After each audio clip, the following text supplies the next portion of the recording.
because you are a genius creator and Thank you've done you. a great job with your company. I don't want to say I was always super strategical and super logical. I felt like I had the baseline, but it's really easy for your passionate and emotional side to kind of take over that. So I had to hone in both. And that's what creativity is a long game, because no one's going to like just show up to your doorstep and be like, hey, like we saw you make this graphic online. We want to give you $1 million. Like it's never going to happen like that.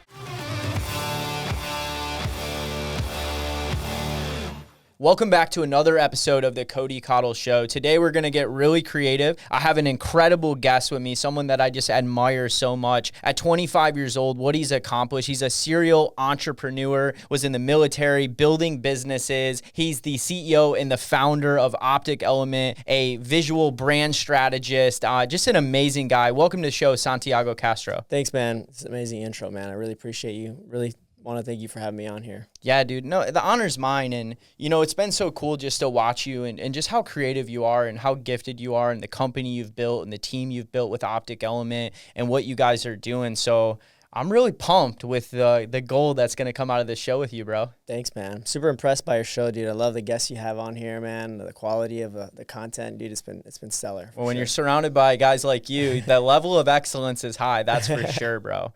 So let's kick it off with this. Santiago, what do you value most in life? Man, that's a good question. It's a really deep question. I'd say it's actually kind of hard because I feel like where I'm at right now, I used to I feel like every point in your life you value something different. For me, it was a while ago, you know, just like building my business and all these things and you know, having a good life with my wife. But now that I have a child in the mix, it's kind of like there's something different there for me, kind of that's now been transformed into something bigger than me, and it's kind of more turned into legacy is more of what my what I value more within the season that I'm in right now. That's powerful, man.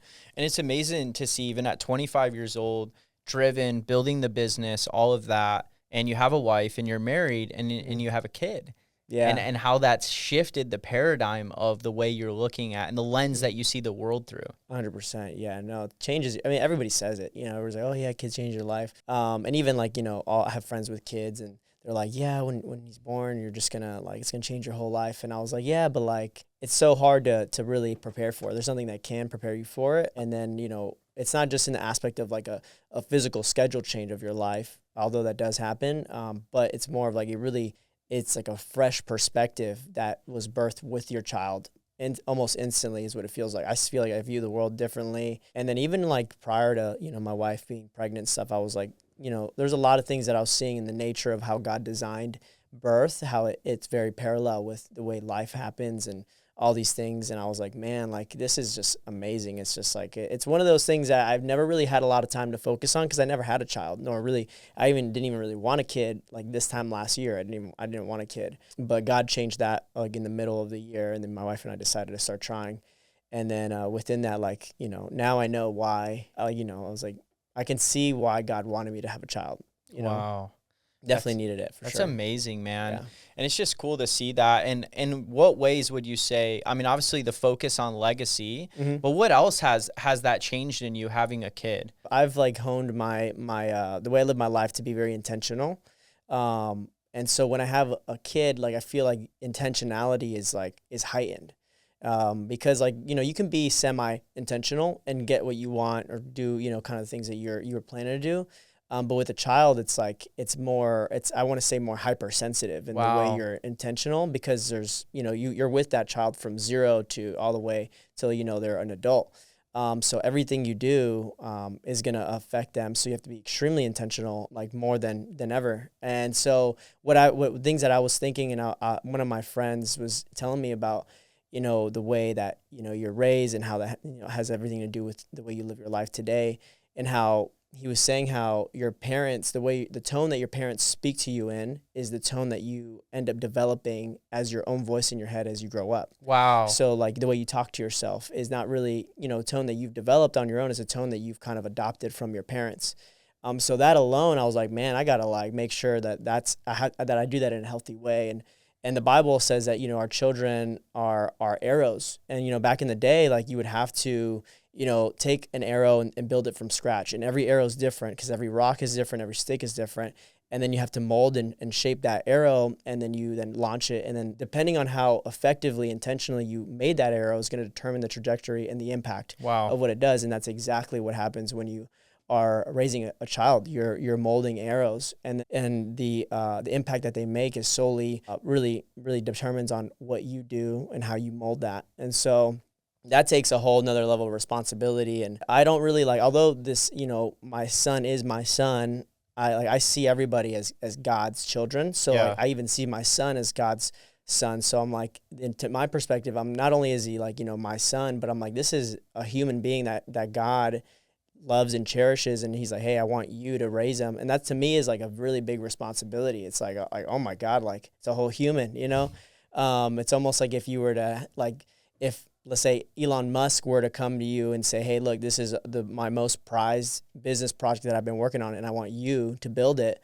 That's a big responsibility. There's a lot of weight on your shoulders, and you're like, man, it's almost like the same situation. And I'm like, very grateful for it, but there's also I don't take it lightly. Not just I have a kid and I'm just gonna, he's just gonna grow up and it is what it is. I feel like my intentionality has become a lot more intentional, Yeah, dude, that's so powerful, bro. Thanks, man. I could see that, and it's really cool to see. So, you're 25 years old. Mm-hmm. You have a business that's blowing up right now. You're married. You have a kid. You guys just got a new space. You're building out right now. We were talking before the show, and mm-hmm. I think it's so powerful. And guys, I think what's cool is Santiago is already successful, but he's going to be very highly successful in his life, prophesying that over you. I receive it, man. You're on the trajectory, right? And what a lot of times happens in life is we get to hear from a lot of guys that are 40 plus, super successful, built the company, put in the work in the 20s. We don't always get to hear from guys that are 25 years old, my age, your age, 28, 25, that are in the thick of it. And everything happening at once. And I think it's such a make it or break it time you're in. I think so many people probably throw in the towel because of the pressure, right? We were talking about being refined by fire. Mm-hmm. So can you speak a little bit just about your journey, right, of where you're at right now with managing business and family, husbandry, fatherhood, business, all these things going on, what mm-hmm. you're learning from this, how that's refining you in this season of your life? Yeah. No, man, that's a great question. Funny enough, so kind of a little backstory, I want to say middle of last year, our business was doing really well. We were less than a year old, getting to a point where we were pretty comfortable. For some reason, God put on my heart to, have a child. And then I was like, my plan was to hit a certain level of success financially before having a child or even thinking about it.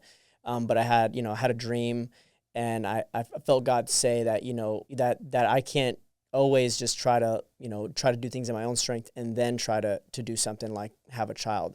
He's like, just trust him that if anything, the child is going to accelerate that. And I was like, I don't know, logistically, more time is taken away from my day. I have to pay for another human being to live. It didn't seem like, the logical move. Obviously that's not how God operates.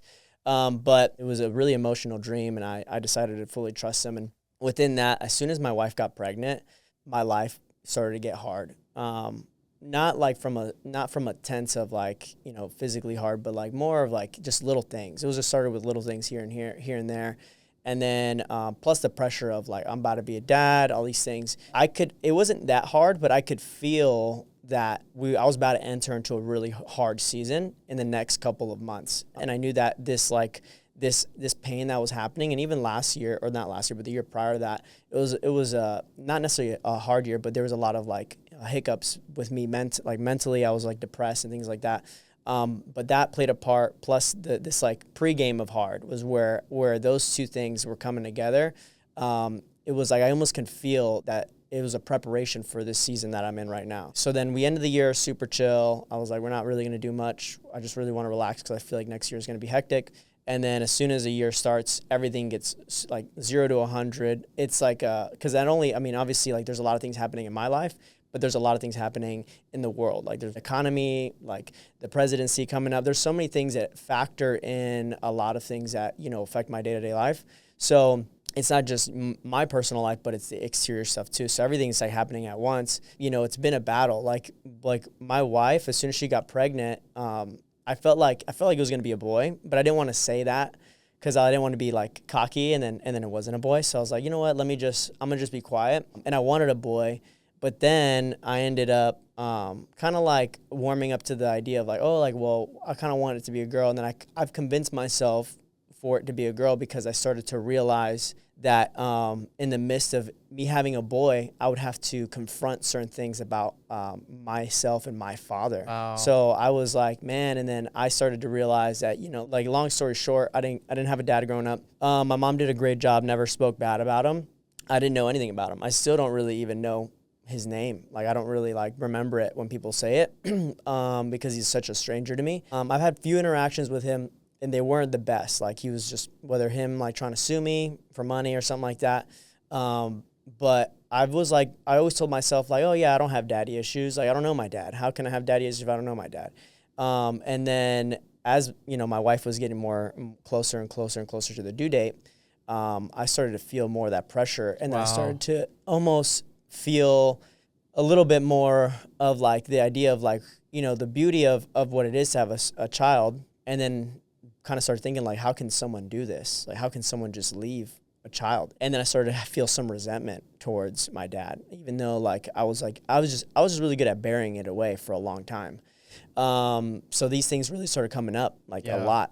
And then parallel, my relationship with God became like pretty bad. Not in the sense of like, I wasn't like over here, you know, doing drugs, doing like terrible things, but in the sense of like, I felt almost resentment towards God because, you know, like the relationship you have with your father on earth is always going to parallel the way you see God, unless you get it identified and fixed. And I didn't have that fixed. So I would notice that the more I grew resentment towards my actual dad, the less I wanted to have alone time with God, the less I wanted to talk to God, the less I wanted to actually, you know, still serving. I still like went to church, still like loved Jesus, still was like telling people my testimony, but the intimacy relationally wise, I was really avoiding, you know, and the way I knew it was because I did Alex Klotz's Vival, and one of my every quarterly goals is to have intentional time with God.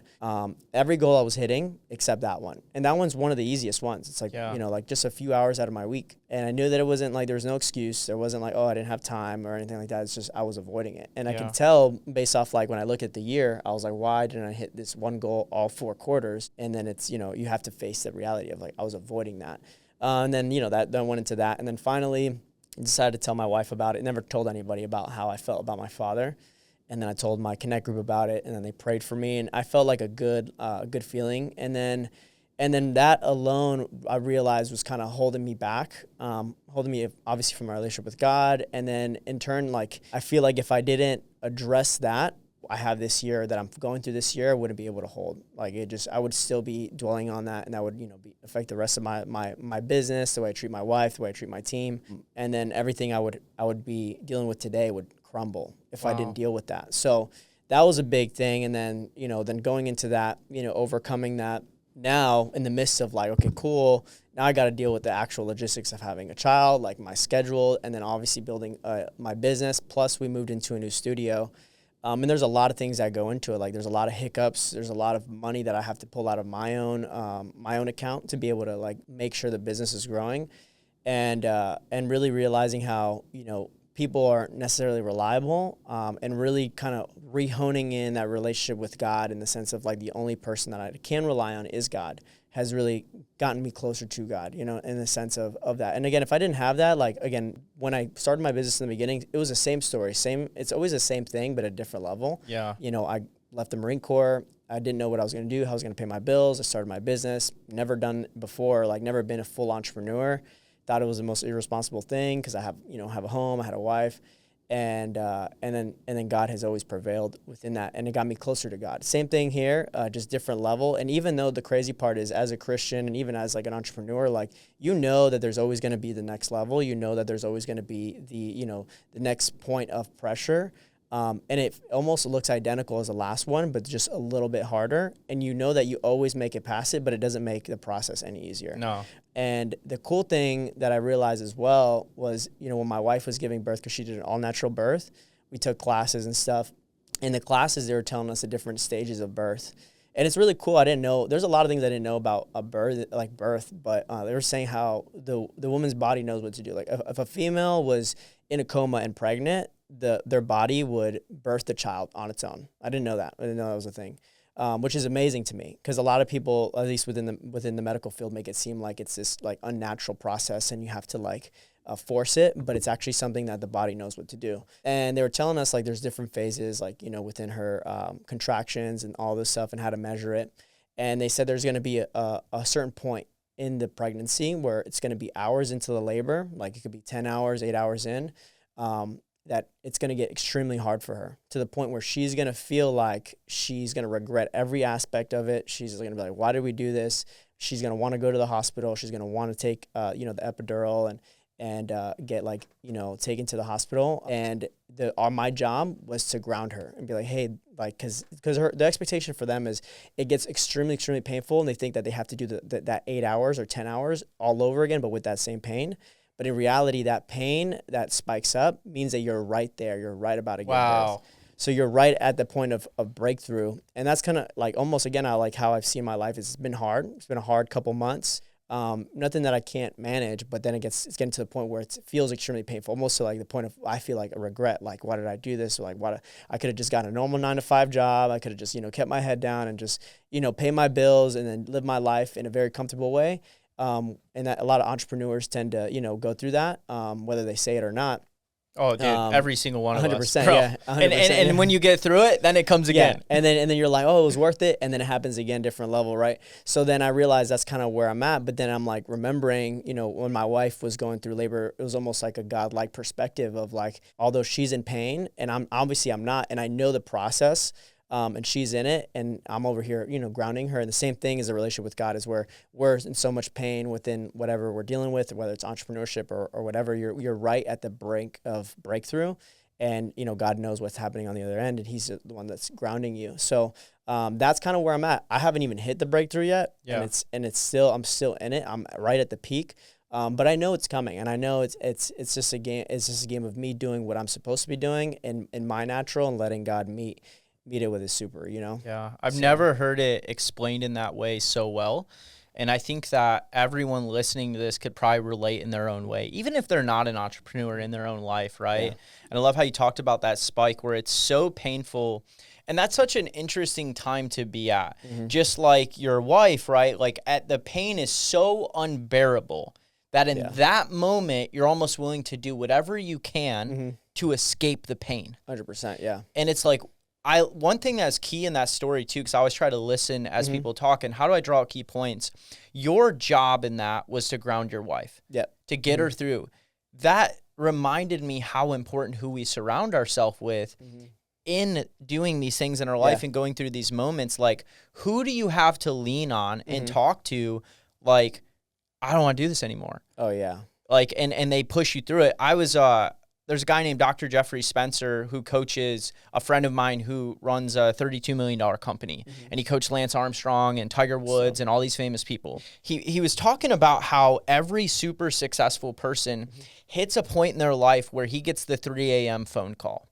And he has to hop on the private jet and fly to them and meet with them. And they haven't slept in days. They're probably drunk or on drugs or whatever, like just trying to numb themselves. And they're like, how did I get here? Take it all away. I don't want it. Yeah. They hit this critical mass point, and sometimes multiple times, especially, celebrities and this, that, anyone doing anything successful. And he said every single one of them hit a point where the pain is so unbearable.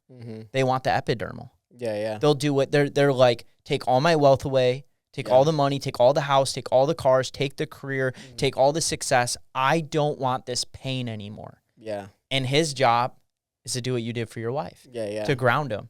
Yeah, man. It's crazy to think, like, without other people, or like even without, like, I think about this all the time. Like, I don't know how people who build businesses without God, like, I'm like, I don't know how you do it. Like, for sure, like, you must have some really good gurus and really good, like, people in your life. But that's like one of those things I'm like, I could have never do, or even like, I mean, it's not like I'm done, but I could never be doing what I'm doing if it wasn't without God. Like I would probably have, probably thrown in the towel. Well, he's the cornerstone, the 100%. firm foundation, right? Yeah. And that's such a theme because God it's so interesting.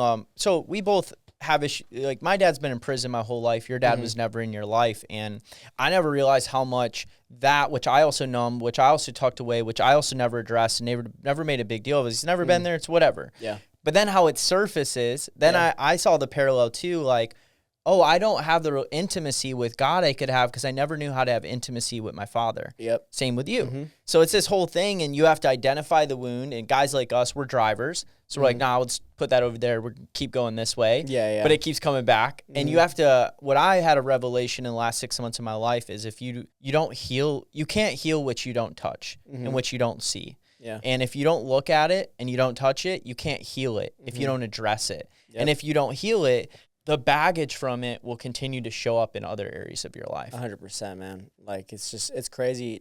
Although it's invisible, it still underlines your whole life. Like the way you do things, like again, like I found myself in the beginning where I didn't want to like have intimate time with God.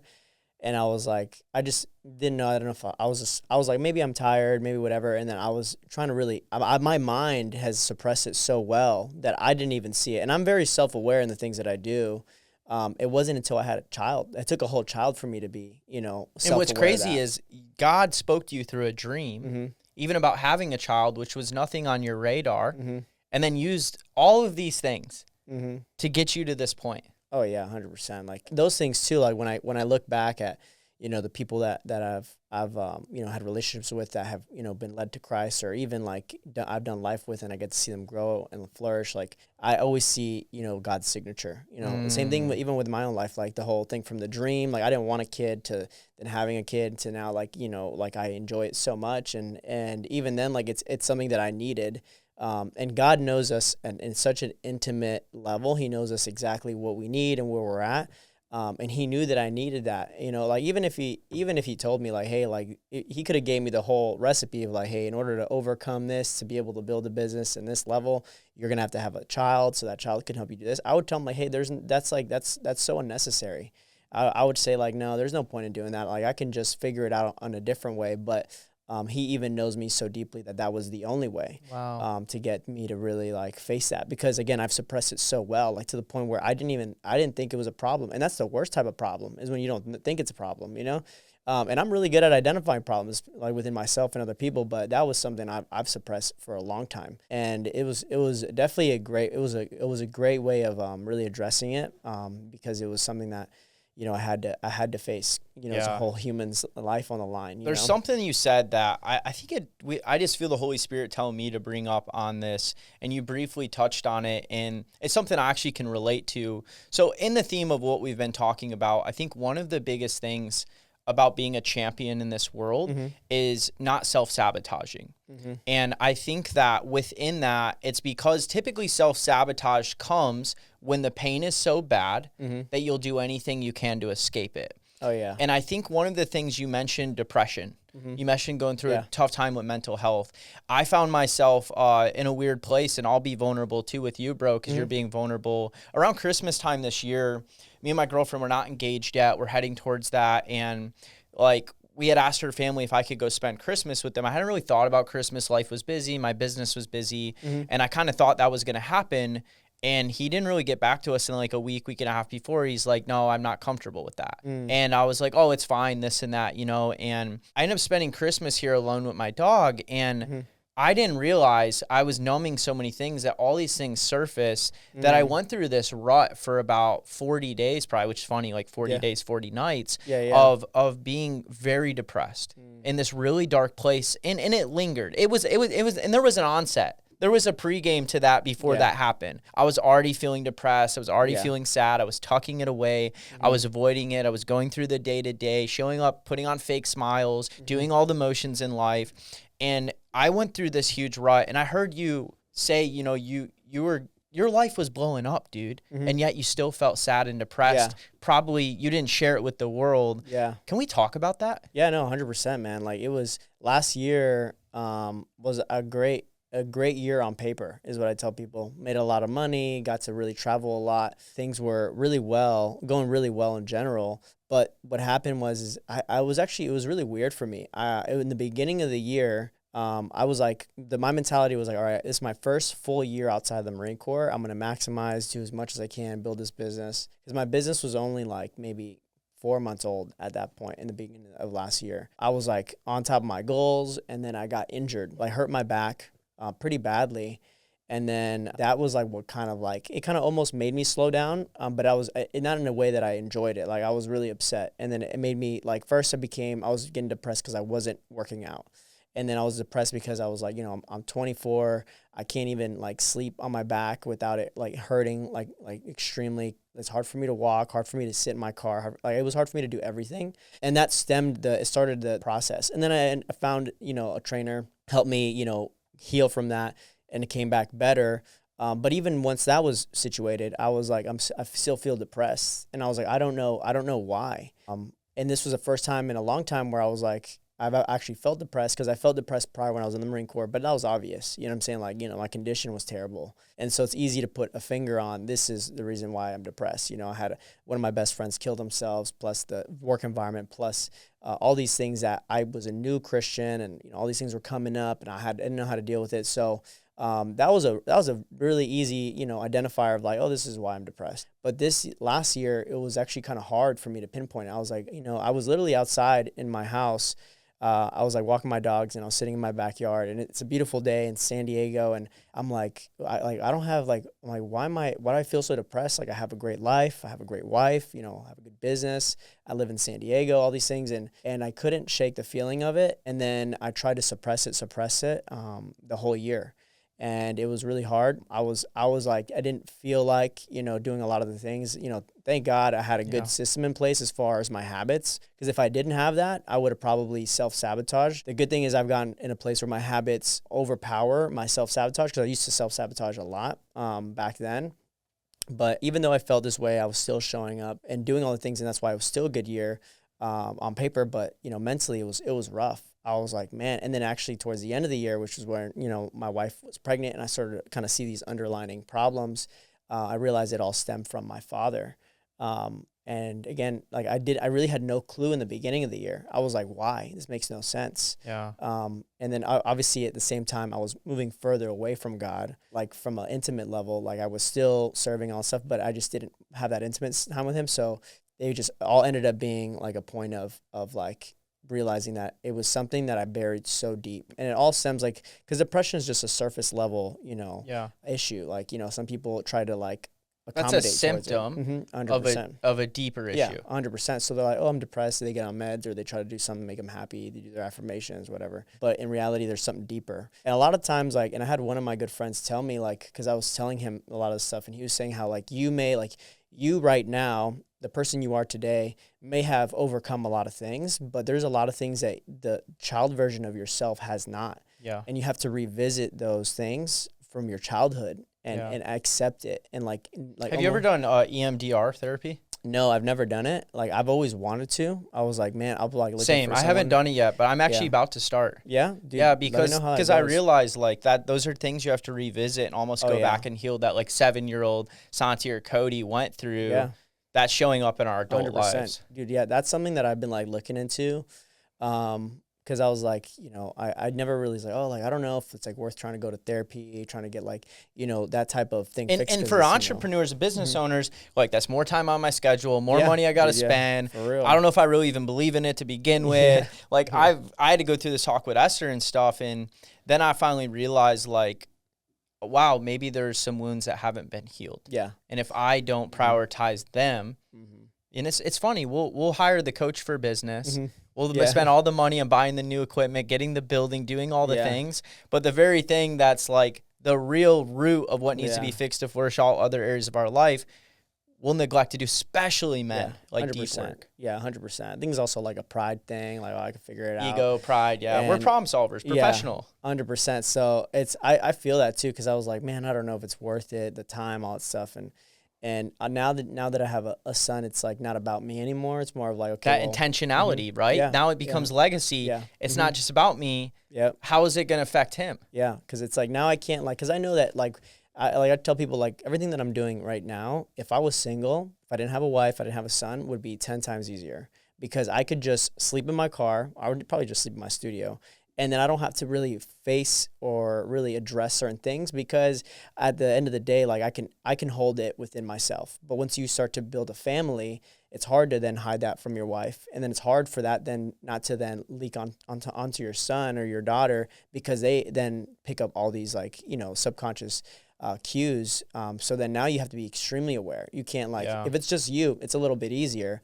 But when you have like a whole family, now it's like, it's extremely, extremely hard because everything that you do, it's going to affect them in some shape or form. So now it's like a different level of pressure of like actually having to get it like addressed. And that's something that I'm working on to do. Well, you talked about intimacy with God. And so when I was going through my tough time too, and, usually every time I'm going through a difficult time, I can tie back to I'm not prioritizing my intimacy with God. Yeah. And I think that's a lot different than people think. Because I even got into the rut of checking the boxes of the habits, but still not having intimacy with God. Yeah. I read my Bible for 15 minutes. I listened to worship for 15 minutes. I went and said a little prayer and I'm good, right, God? Yeah. But it wasn't intimacy. It wasn't relationship. And for me, I was in Austin, Texas at a mastermind retreat. And it was really cool because it's a faith-based group of business owners. Nice. And you've met Nicholas and one of his events, and now he's changed it to King's Brotherhood, full faith-based. Oh, that's awesome. And he brought his pastor in of his church there, and the pastor was sharing about business and ministry and this and that, and he did an altar call at a business event. I've never seen that before. Oh, really? Yeah, and while he was doing this altar call, and my eyes were closed, I got a vision from Jesus that was just, it rocked me. I saw Jesus at the door knocking. I had opened the door. Jesus was in my home. There was a table and two nice living room chairs. And there was 2 warm cups of coffee with steam coming off of it. And Jesus was sitting there to have coffee with me. And I was busy, I don't know if I remember if it was Martha or whatever, running around my house trying to put things away and tidy up. And I had this vivid image that the whole point of that was Jesus I'm in your home. I'm sitting down to have coffee with you, to have relationship with you. And you're worrying about everything else. Yeah. But sitting down with me and having relationship with me. And after that, I started prioritizing that. And I remember I had this moment, and I know how to talk to God and all that, but I went and sat on my porch at 4:30 a.m. for an hour. Just didn't really hear anything. Nothing really happened. And after that hour, I just kept asking, I just want to have relationship with you. And then all of a sudden, I felt the presence of God. And I had a coffee. I went and got my coffee. And I literally, call me crazy, but I was sitting with Jesus. That's and cool. We were having a conversation. And I began to do that every single day. And those depressive thoughts and the things I had in my head, I'm not going to say they're completely gone because that would be lying to you and lying to the audience. But for the most part, all of the issues I was having went away because I started prioritizing what I should have been prioritizing all along. Yeah. 100%, man. It's the basics. And sometimes, even as entrepreneurs, it's hard to, sometimes it's hard to go back to the basics. And I'm the same way, man. I've had really good moments where I've been extremely intimate with God and life's been great. And then I let things get super busy and I don't prioritize anymore. And then things start to then kind of get harder. And again, it's not necessarily the fact that because I spent intimacy and have that time with God that my life just substantially gets easier. It's just I have a different different type of view of the world and a different type of understanding and even a different type of favor when I do have that intimate time. It's the same situation. I'm the same person. The only difference is that when you have that intimate time with God, there's a different type of preparation when you enter that same situation. That's why Christians usually are extremely good at getting past hard times because of again they're no different than any other person. Yeah. Situations are not easier. They're not harder. They're the same as for anyone else. But it's really more of the way they enter that situation. And having the intimacy with time with God is what that pretty much is that consistency of grounding yourself and tying yourself to something bigger. Because I tell people all the time, life is hard. it's never, it's never going to be easy all the time. And whether you're a Christian or not, like there's no way around that. But what you can control is, having somebody that's bigger than you and trusting in that somebody to be able to get you past that. And that's where you ground yourself with something a lot bigger, a lot more powerful than you. And that, to me, that's God. Because there's only so far and so much that logic can do for you. Yeah. You know what I mean? I love it, man. That's so powerful. Let's turn the wheels a little bit now. Mm-hmm. Let's talk a little bit about some creative stuff. Yeah, because you are a genius creator, and you've done a great job with your company.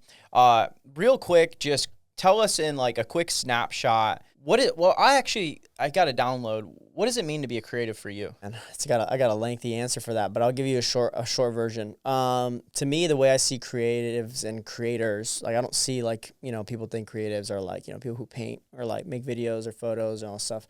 Although that is, within the spectrum of being creative. But the way I see it is just the way, God created us in his image. And the first thing God does in the Bible is create. So God is a creator who then created us in his image, within, puts us as, sub-creators. We're also creative. So we're creative and we're created to create. And so that's what I see as the aspect of being a creative. Like, so being a creator is someone who's able to actually make things, whether it's, build a business or, make a painting, or whether it's build a family or a system or a blueprint, whatever it is, it doesn't matter what industry you are, you're at some level, you're a creator. And the reason why is we were all, designed in that fashion. So for me, being a creative is someone who is, because I feel like everybody is a creator at some level, but being a creative is when you're running in that lane. So whatever it is, whether you're in politics or within the media or you're in arts and entertainment, when you're actually not just making stuff, because anybody can make anything, but you're doing it well, is when you're operating in that creative lane. That's, for me at least, is how I define it. Yeah, that's so good. And share with the audience kind of what your creative lane is that you run in. So I specialize in really just visual branding. The best way to put it is like just, helping people look good. And not in the sense of like a very surface level fashion.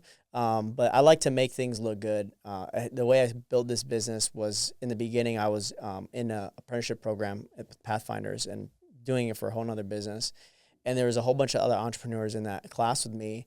And I was like seeing their business, and I was like, man, a lot of these people are a lot older than I am. And they have a lot of these old like style concepts for their business. And I can see how it's, kind of turns people away.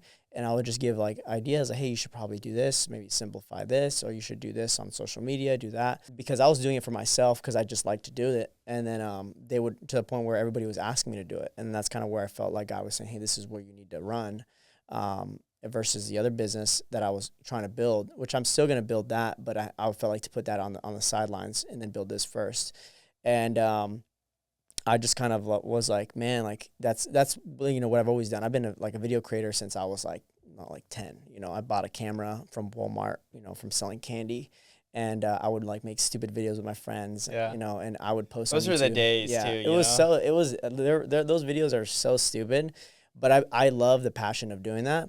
And then over time, like I just love photography, videography. I've dabbled in everything, graphic designs, all that stuff, and I always used to think like, man, I love to do photography. Then I would do videography. Oh, I love videography. Then I'm like, oh, then graphic design. I love that. Then like doing all these things, I realized like it's not necessarily the each action or each skill set that I love to do. I love to make things look good, whether it's through graphic designs, photography. And then on top of that, even more than that, I love to build people to make them look good. On both sides of the spectrum, whether it's on your side of the spectrum, if you're a client and you want to look good and I want to help you with that, or if you're a creator, I want to help people look good. So that's kind of what I dabble in. I build teams and I build people through visuals. That's so good, dude. That's amazing, bro. And you guys just got a studio, right? Yep. Yeah, in Vista, California. What's the vision for now that you have your own space? Yeah, man, we have, we're going to have a couple different setups. So we're going to have a podcast room, and we're going to have a multi-studio that's going to have a whole bunch of different backdrops to do multiple things, from, video content, photo content, promotional content for products, whatever it is. We're building out an infinity wall. We have paper backdrops. We have like these walls on wheels that you can turn around and have different backdrops on. And then we're just really, the goal is to be able to create an atmosphere where I can have clients come in, shoot, but even then also build a spot where other creatives can come in. If they want to come in, bring their clients in and have a place to facilitate that. Because I when I was a freelancer, it was hard for me to go run to people's houses and try to shoot in an environment that I've never been to before.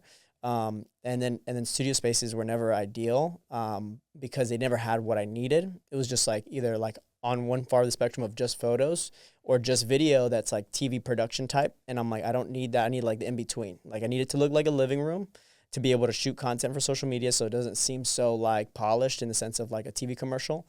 But I also need to look clean, be professional, all that stuff. So that's kind of what we facilitated in that sense. Dude, that's so powerful, man. And the big vision, what would be the big vision for the company? Like where you want to go with all of this? Yeah, man, we have a long ways to go, but our big overall vision is I want to build pretty much the same style studio in multiple locations all over the US, and then be able to kind of build people to do what we're doing through Optic Element, enough to get to a point where we're all over, and then we become one of the most underlining places to go when it comes to visuals, and that'll then put us in every sphere of influence because you need visuals for everything. Education, especially today, politics, obviously media, entertainment, all these things, you need visuals. So that puts us in the underlining aspect of every single one of them, because I've always wanted it to impact every single sphere of influence, but it's almost impossible to do that in a lifetime because you have to dedicate yourself to one and just to get to the top of it. And a lot of people don't even do that.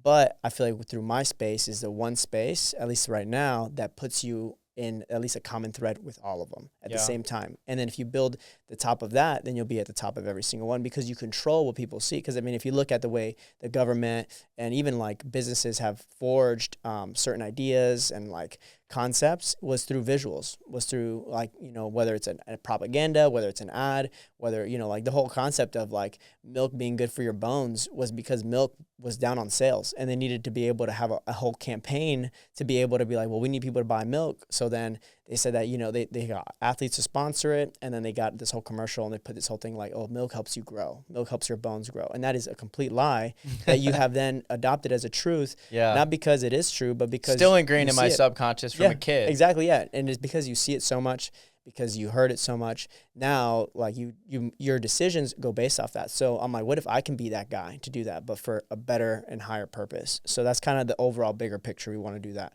through Optic Element. That's powerful, man. Thanks for sharing. There's a lot of creatives in the world that have great gifts and talents and ideas. Maybe the videographer, graphic design artist, maybe all of them like you, photographer. What advice would you give to the person just starting out? Yeah, man, I feel like in any creative space, whether you're a musician, a videographer, or whatever, my advice, and this is more of a practical advice because I feel a lot of people give like, go do that thing that you love to do until until you make it. Like that's for me so it's not practical. But what I would do is whatever it is you're in, find a piece of the market that needs what your industry. So for example, if I was a rapper or musician, if I made music, although me making music isn't gonna like completely blow up right away, but I would find things that people would want. So people are always looking for music for stock video.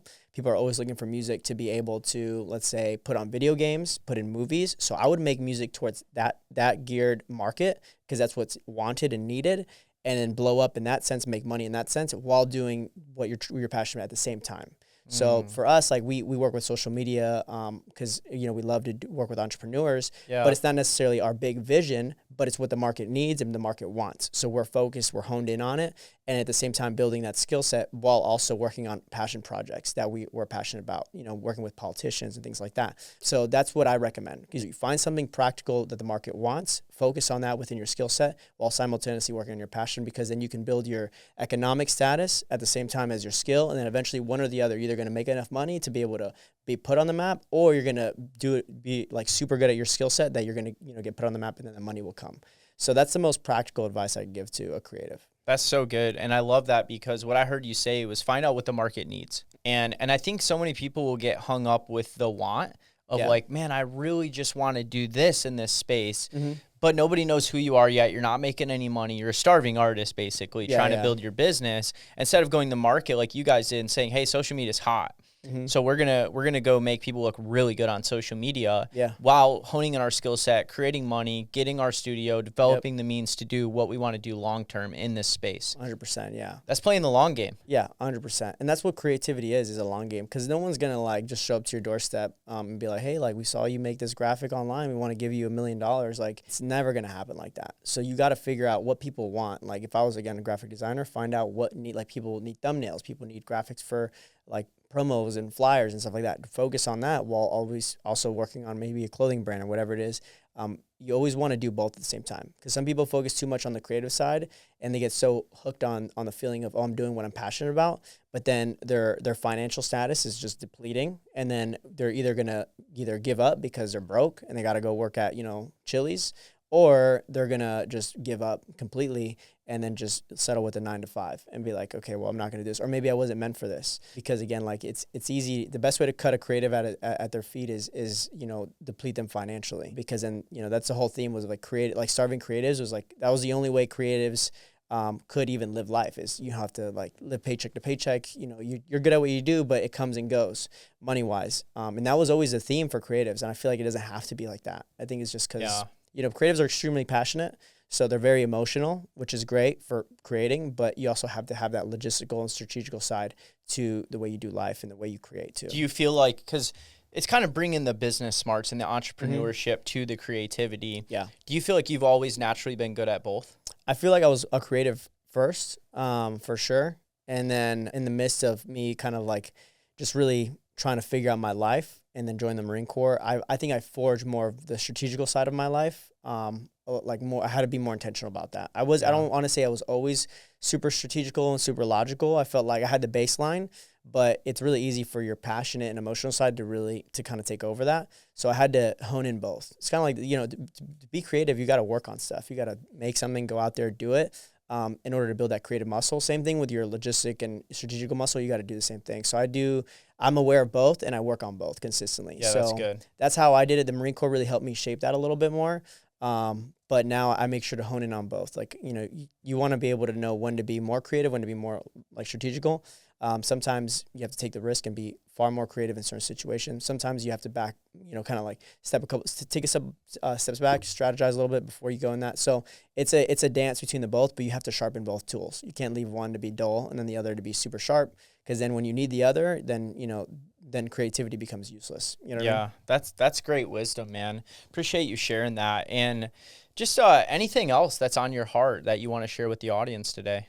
Yeah, man. I mean, we talked about a lot of stuff. I feel like for me, whether you're doing life as a regular, entrepreneur, regular person getting your 9-to-5, an entrepreneur, whatever it is, or creative, regardless of the way the world looks, the way your things look right now, it's important to really have something, whether for me it's God or whatever it is for you, to ground you, but then also have some type of vision to move towards. Like, although things don't look great right now, or although things may not be amazing right now, just know there is a point in place in time where they will be, and then know that it's going to come to an end. There's going to be a breakthrough. There's going to be some type of payout, as long as you're doing what you're supposed to be doing and being consistent, because everything compounds. Nothing is ever going to happen, overnight. Nothing's ever going to be like, oh, wow, like I started a business and it's doing $1 million in revenue a month, and just doing business in 6 months. Like, it's never going to look like that.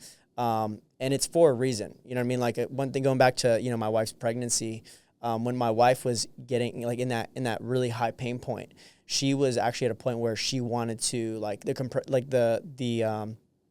when the waves would happen of the pain, she wanted to actually sit in the pain longer so she could just push the baby out. That was her mentality. She's like, I just want this to be over.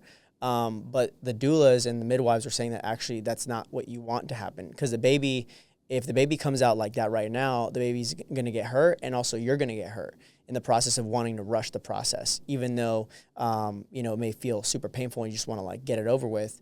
So you wanting to rush through the process, like it's hard to like be sitting in the pain. Either you want to dip, you want to leave, or you want to like say, hey, let me just speed walk through it.